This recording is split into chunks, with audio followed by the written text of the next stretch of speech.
had a wonderful weekend and you're enjoying your summer. So we'll go ahead and get started here. We got some fun things. From now for the next 2 or 3 weeks, we're going to be talking about marketing, and then marketing, and then marketing. And why do you think we're going to be talking about marketing, guys? When we look at the calendar, why do you think we're going to be talking about marketing? Let's see if we can get any answers. September, October, Jonathan, Dave, everybody's getting it right. Awesome, good job. So first of all, let's just talk about the 5-minute moneymaker. American household debt has now reached $12.73 trillion according to the Federal Reserve Bank. That tops its $12.68 trillion in 2008. So guys, why is that so important? Well, think about it. What drives the economy is people buying stuff. What drives the economy is people buying stuff. And at this point, people are been buying stuff how? Via cash and what they're making, or via credit? And then how much more stuff or how much more room on credit do they have? A lot or not so much? So again, we saw that we're at the high end for CAPE, for the for Shiller's CAPE, for EPS. We're at the second longest bull market ever. We've got debt as high as it's been since 2008, which was the highest we'd ever had before that. So again, it doesn't mean that the market couldn't go for another 5 years, but it's saying that we're probably closer to the end or the beginning. And we need to be talking to our clients so they're not surprised. And with all the turmoil that's happening in Washington, with all the turmoil that's happening over around China, what would it take for the market to blow up? I'll give you a question. What caused the 2000 market crash? What caused the market crash in 2000? Yeah, right, John. There was one bad headline can make it go bad, can make everything pop. What caused the 2000 market crash?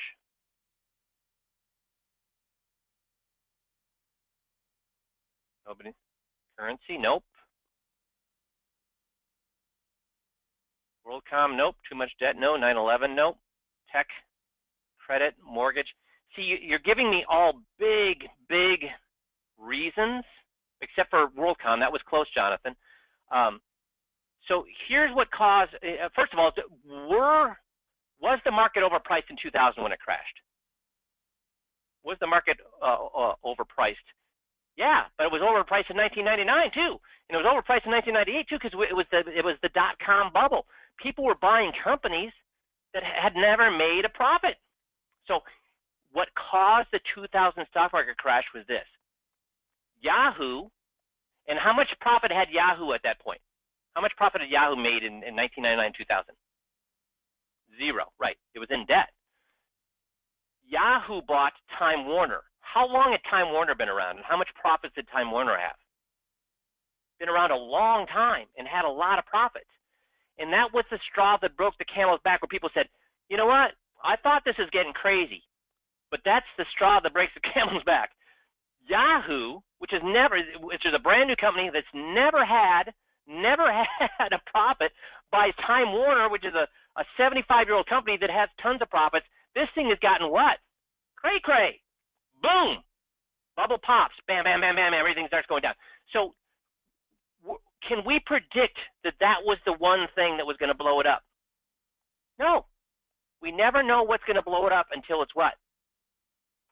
We never know what's going to blow it up until what? 5 years after. Until it's over, right, Jeannie? Until it's popped.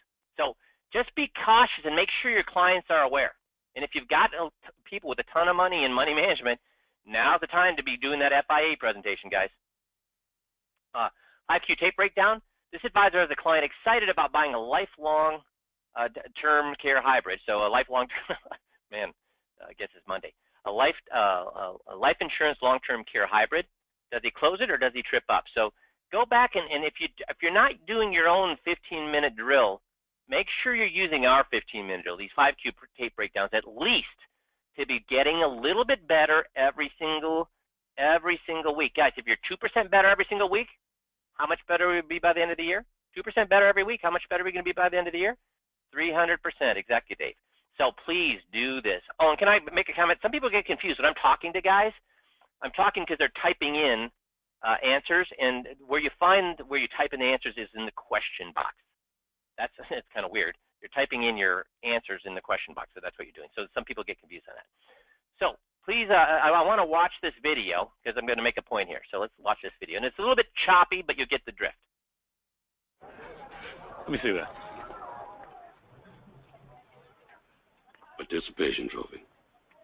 But we won every game. Why did we get the same trophy as all those teams we beat? Are we going to start ending games with hugs instead of handshakes? No. No, no, no, no, no. No, no, no, no. Here you go, champ. So what do you think my point is about that video? What's my point about that video? Well, last week I was a little bit hard on you guys because a lot of you didn't give me the answer, or nobody was typing in the answers to where we go after money management, which we go to the risk reward.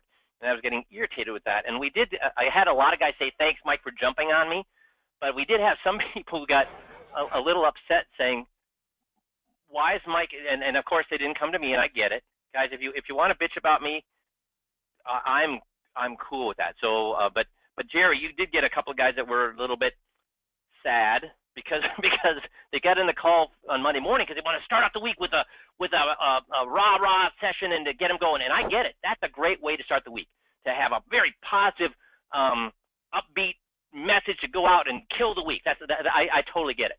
So what was your point, Jerry? You wanted to talk about this a little bit. Yeah, and I had one of the guys that had came to me and kind of told me, saying, yeah, I get it here, but he's like, I'm having an awesome year. I've doubled my production already this year. That's where I'm on pace to it. And so sometimes I get a little, frustrated. I get it. There's some things that I need to do better and whatnot, but I'm having an absolutely great year here. And so I get a little worn down sometimes when I hear that. And so I went to Mike and I said, hey, Mike, maybe you may want to just pull off a little bit sometimes, because the reality of it is, we are up, in the world right now where we live in, because of a lot of different factors. The industry is actually down about 20%, and we're up 10%. So we're 30% above most other places, meaning 5Q advisors. So the guys are doing absolutely great. So maybe you want to pull up a little bit. But at the same time, myself even thinking here too as well, if you look at a lot of the great, athletic coaches and sports coaches out there, even like Mike Zimmer, he's the coach of the Minnesota Vikings. When we'll win a game, even after that game is won, and it could have been a 28-0 victory, you'll hear Mike at the end of the game after they've looked at the film or just kind of thinking it. But when they go back and look at the film, his focus, he'll say, yeah, we won the game, it's good. However, I'm always looking ahead. So it's, we did good here, but the offensive line, we had some problems here. Our quarterback got sacked too many times, or we had to work with the cornerback here because we had some footwork that was off and he was getting burned. So he was always looking ahead. But one of my points was, I was just like, hey, the guys are doing great. So there's some guys out there, a lot of you, that are having record years or even double and tripling your income. So maybe you want to ease off a bit. That was my point. Okay. So here's the thing, guys. Yes, we do. I know we got at least 15 guys that have already doubled their income from last year. That means 10% of our guys have doubled their income from last year. Not on pace to double. They've doubled what they made last year, and we're just halfway through the year. We got lots of guys who are on pace to doubling and tripling their income this year. So when I'm yelling at people, am I doing it because I don't like you guys? Is that why I'm doing it? So I understand, should I take a chill pill or tough love? So I always ask, I don't always ask, but I should, a lot of times you guys have probably heard me ask this. Are you looking for a coach? Or are you looking for a cheerleader? Because a coach is going to what? Just tell you like it is, and then a cheerleader is going to what? Give you the little pat on the butt and tell you you're doing a great job. And I get it. So, here's the way I look at it. Structure versus love. If I don't love you and there's no structure, that means I'm what? disengaged. If I don't love you, and all I do is give you structure, then we're in the Army, right? It's just authoritarian. If I just love you, but there's no structure, that's laissez-faire. I try to run the gamut, and sometimes I go too far to authoritarian. Sometimes not very often, but sometimes I go too far to laissez-faire. But I'm trying to get here where it's tough love, where there's structure and there's love. Does that make sense, guys? So please, if I'm yelling at you, and you're the guy, you're the 15 guys that have already doubled their income halfway through the year from what they did last year, if you're the 30, 40% that are on track to double or triple their income over the entire year, and I'm yelling at the team, what should you do? When Belichick is yelling at his team and Tom Brady is having the game of his life, what does Tom Brady do? What does Tom Brady do? If Belichick is yelling at everybody else on the team, but it does not pertain to him, what does he do? He shrugs it off, Jeannie. Or he'll get on with the coach and start to motivate the team as well. But guys, if you're doing what you're supposed to be doing, and I'm yelling at everybody, what should you do? If last week I was yelling and saying, geez, guys, we're going to get in front of more and more money management. So you got to have this script down. We're going to be getting in front of more and more money management. So you better know that we go to risk versus reward and be good at that. So when I'm yelling at everybody, if you're already great at the risk reward, you're already great at the money management, what do you do when I'm yelling at everybody else? Pat yourself on the back saying, I'm doing the right thing. Let it shrug it off, whatever you want to do. Does that make sense, guys? But if I didn't really give a crap, guess what I would do? I'd just come on here and blah, blah, blah every single week, okay? Make sense? Pam's known me for 17 years or close to it, and she's going, Mike, you're so much more relaxed than you were years ago. And those of you that have known me that long, yes, you would probably agree with that. So what I want to talk about today, we're going to be talking about marketing over the next 3 weeks in all 3 coaching calls, so make sure you're on those calls or you go back to watch them. The one I want to, but what you're going to notice is we don't use an awful lot of social media because social media works, but just not for small businesses, says Wall Street Journal. Social media works, just not for small businesses. Now, with the exception of bars, restaurants, yeah, it works for that, but not for accountants, not for attorneys, not for financial advisors, not for those kind of things. So it's a huge time suck with low value because doing social media takes a lot of time. And people telling you that it works, guess who tells you that, man, social media is the place to be, you've got to do this, man, it's awesome. Who's telling you that? Yeah, what kind of consultants, Mark? Social media marketers, right, Nicholas? Of course, they make a living selling social media services. And again, it does work, just not for who? Accountants, financial advisors, attorneys, architects, big ticket items, social media doesn't work. It works fine for retailers, right, Jeannie? It works fine for retailers. So nobody's going to like your financial planning, accounting, or legal firm. And if you do, people don't really give a crap. Now, with the exception, and a lot of guys talk about LinkedIn. So let's talk about LinkedIn. What are people looking for on LinkedIn? Because a lot of guys, oh, God, I've got 10,000 people are my friends on LinkedIn or whatever they call themselves on LinkedIn. Yeah, they're looking for jobs. They're looking for leads. They're looking for jobs. They're getting a lot of jobs. You're right. They're looking for jobs. What are you looking for? To get somebody to look at your service. So they're looking for jobs, and you're trying to pitch them your service. How's that going to go? You're looking for jobs. They're looking for jobs, and you're looking to pitch them. Are they concerned? Do they want to listen to what you're talking about? No. They want, like a fart in church, right? Isn't that networking, though? Well, kind of in a way. So it depends on how you use it. So there is a smart way to use LinkedIn. There absolutely is a smart way to LinkedIn, but not the way most people do it. Now, here's the funny thing. The smart way to do it, you think it requires work or no work?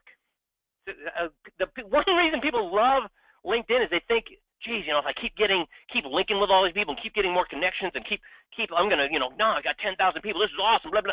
Guys, that's lazy.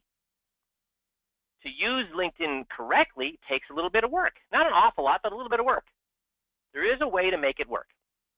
So to make networking and LinkedIn work together, that's what you want to do. So ask every person you meet these 3 questions. Tell me about what you do. How long have you been doing that? Where do you work? First of all, what kind of questions are these 3 guys? What kind of questions are these 3 questions? Open-ended, right, Dave? Open-ended, exactly, Jonathan. So we're asking people to tell us more about what they do. Now, why do you think I'm asking where they work and what they do and how long they've been doing that? First of all, people love talking about themselves, but what do you think I'm going to do with this information? What do you think I'm going to do with this information? I'm going to go to LinkedIn to find out even more about that person. See if you know any common people or people at their company. Do you see this? So connecting with them is not enough. What we're going to do is find out more about them. Then we'll go to LinkedIn. Then we're going to see if they have any common people or people at their company. Then we use that person as a common connection. So we're going to say, hey, Jim Bob, can you connect me? What would you think about you, me, and Mary having lunch today to meet this other person that you know is a person you want to market to? You see that? So you start to build your connections, not on connection on LinkedIn. You use LinkedIn to build your connections one-on-one, eyeball to eyeball. Do you get that? Because eyeball to eyeball actually works. Connecting to them on LinkedIn does not work. You can send them things to your blue in the face. Send them articles to your blue in the face. And if they don't know who you are, what's that going to be worth? Do you really think they're going to find out what you've written on LinkedIn or who you're connecting with on LinkedIn? Do you think they even care about that if they're not looking for a job? No. Well, we're going to use LinkedIn to find out more about them so we can connect to other people. And we've talked about this before. Can you make yourself more lucky? Can you make yourself more lucky? Yes, it's been proven by science, by several different studies. You can make yourself more lucky. What is the one characteristic that they found makes you the luckiest? Besides having an upbeat and optimistic attitude. That's right, Nicholas. The more people you know. That's right, Wade. Connections. Connections, and the more people you know. The more connections you have, the more people you know, the luckier you get. So with LinkedIn, what are we using? We find a person that we know, whether it's at church or the Chamber of Commerce or whatever. We ask about these 3 questions. Tell me about what you do. How long have you been doing that? Where do you work? We go to LinkedIn, and then we see if they know any common people or the people at their company, and then we use that person as a common connection to get them together to have lunch, to get to know that other person, to build our connections. Does that make sense? Takes more work, but you know what? How much? If this is, do you understand that eyeball to eyeball is how you're going to end up building your business, not connection to connection? When I say connection, I'm talking about LinkedIn connection, electronic connection. You could have how many electronic connections and not make any business? I've seen guys have 10, 15,000 electronic connections. Yes, absolutely, 10,000 to 15,000 electronic connections, and guess how much business they got? Zippo. And I've seen guys with 100 connections that have actually worked it like this, that have actually gotten business from it, okay? So, yeah, wait, what? You mean this class is actually hard work and takes, yeah, I mean, you have to do the hard work when it comes to LinkedIn if you want it to work. So once you've found that person, then you're going to have an engaging link request. We met at this XYZ thingamajig, at this networking event. Mention the person that you both know. Love to hear more about what you do. See, what are we doing there? What are we leveraging here? Love to hear more about what you do. What are we leveraging? The fact that people love to talk about themselves. How about lunch or breakfast? So what are you going to talk about at lunch or breakfast? Well, first thing you want to do is know as much as possible about them. You need to know about them and what they're talking about, okay? So how much should you talk about what you do? And that's right, Jeannie, you nailed it, Jeannie. We want to talk about them. How much should we talk about what we do and how we help people and blah, blah, blah at this particular meeting? None, exactly. This is all about, you guys all got it. Yeah, Nicholas, Wade, Tom, you got it. We don't talk about ourselves. We want them to talk about themselves. Why do we want to do that? Because we become engaging conversationalists. And if we're engaging conversationalists, what will they want to do? see us more often. They'll want to hear from us more often. They like us. So that's what we need to do. They need to be asking us, pursuing us for what we do, not us, them, okay? So you got to know your audience, and the way you're going to know your audience is ask them open-ended questions. So make your messages simple, clear, and concise when you're on LinkedIn. The quicker picker a bounty, the quicker picker upper. Make it very, very simple and easy. So here's an example. So if when they ask you what you do or how's your business, this is from the Halo system that a lot of guys will use with their place of worship.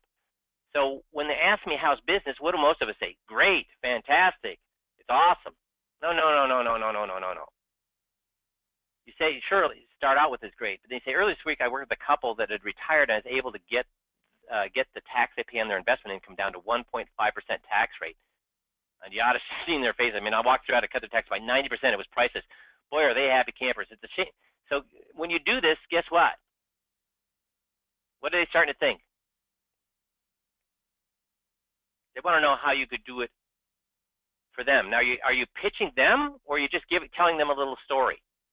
So tell them a little case study story about how you've helped somebody, okay? Tell them a little story about how you've helped somebody. So when you're talking about other people, it doesn't seem like you're pursuing them. Does that make sense? But we want them to see themselves in the story. And then what you're going to do is get them on your epidemic marketing and drip, drip, drip. In our epidemic marketing, is it written all about finances or about anything but, well, or is it written about the ancillary or the edges of finance? It's on the ancillary or the edges of finance. It's never about investments. It's about non-financial, exactly. It's on the edges. And that's why it works. So here's our things never to say when you try to invite somebody to become linked in with you. These are things never to say in an invitation. Love to show you what I do. Instead, what do you think you should say? Love to know more about what you do. This goes to say not only at LinkedIn, but when you meet people and you're networking with people, what should you say? I'd love to show you what I do, or I'd love to know more about what you do. When you're inviting them to lunch, what do you want to say? I love to know more about what you do. You do. Hey, are you open to a quick phone call? Let me know how I can help you. No. Instead, I'd love to connect so I can follow your work on XYZ, on whatever project they're working on. So see, it's about, the green is about them. The green is about them. We're both members of the XYZ LinkedIn group. No. They don't care about that. Say, I loved your comment on blah, blah, blah. Then they know you were in the LinkedIn group. But I loved your comment on blah, blah, blah. I'd love to connect. And when you compliment somebody about their comment, guess how many people will want to connect with you? I know we don't know each other. Do you ever want to start with that? No. Instead, you want to say, instead you want to tell them why you think be able to help each other. Compliments go a long way. Again, I would go easy on how you could help them. Instead, talk about how interested you are what they do and how you think their information might help you. That make sense? I saw your profile and want to connect. No. Instead, you say, find something else. Maybe even something personal that intrigued you about them, their school, their hobbies, etc. Let them know what you have in common. But it's about them, not about you, except if it's about them and you can say, hey, I'm kind of like you, that's going to be okay. That's going to be an okay thing. I'd love to explore how we can help each other. When you say, I'd love to explore how we can help each other, what do they hear?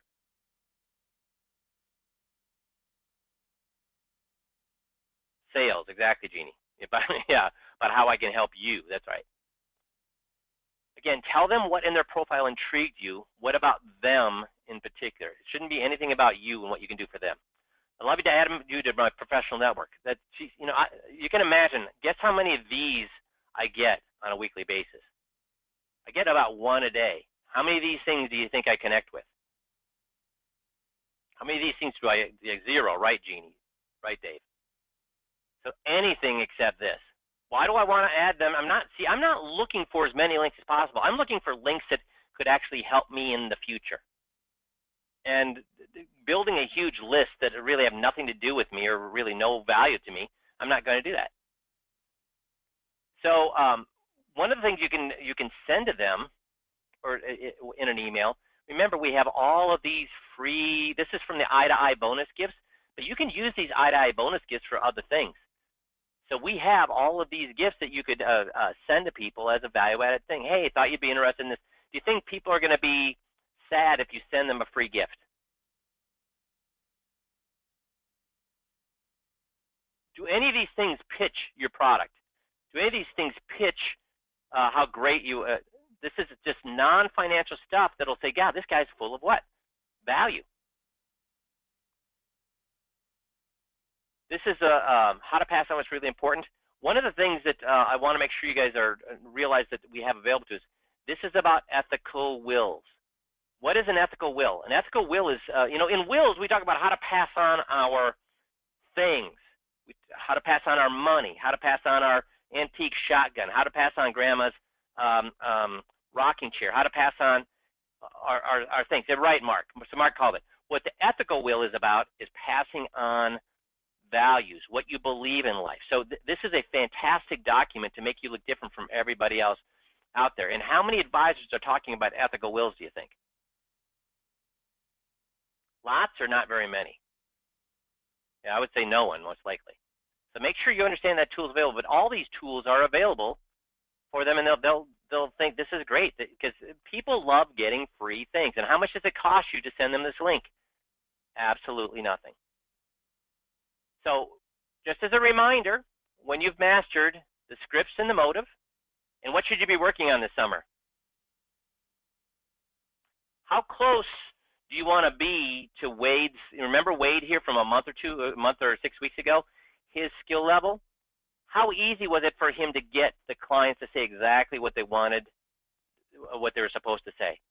He did it in 7 minutes. The motive script went 7 minutes, and it was like the clients knew what they're supposed to say. And were his clients, if you remember, were his clients Okies from Muskokies, or was he was a C-level executive?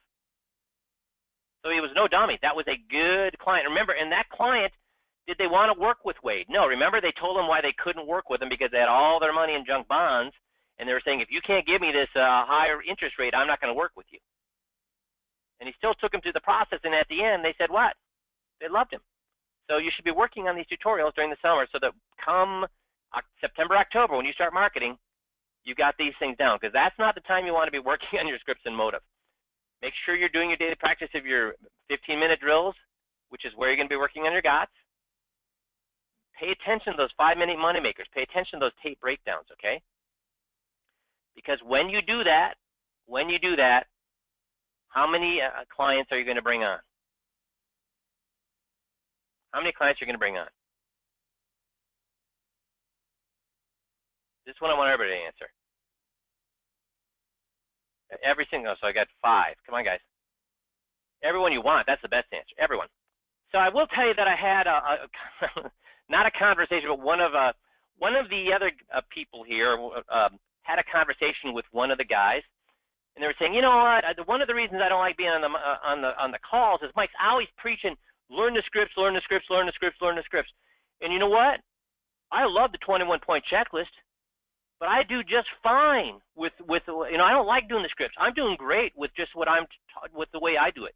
I hate Mike always talking about the scripts. I'm doing just fine. Guys, you want to guess what his increase in income was last year? That's close, John. John said 50%. There you go. Dave got it. His increase was 25% last year. So you know what? Is he happy? The 21-point checklist increased his income by 25% last year. So he made an extra 50 grand. You think he's happy with an extra 50 grand? Heck yeah. But the sad thing is, what could he have done? Instead of 50 grand, guess what he could have been up? Yeah, it could have been that per month, Mark. It could have been that per month, 2 to 3 times. So all I'm saying, guys, is, you know what? You want to be up 25%? I'm a happy camper. Jerry, Jeff, Missy, Tricia, JV, we're all happy campers with that. But the sad thing is, if you spend 100 hours, 150 hours mastering the scripts, how much more work would have taken to instead of being up 50 grand, to be up 200 grand? Instead of making 250 to be making 500. Guess how much work that took? So please, please, please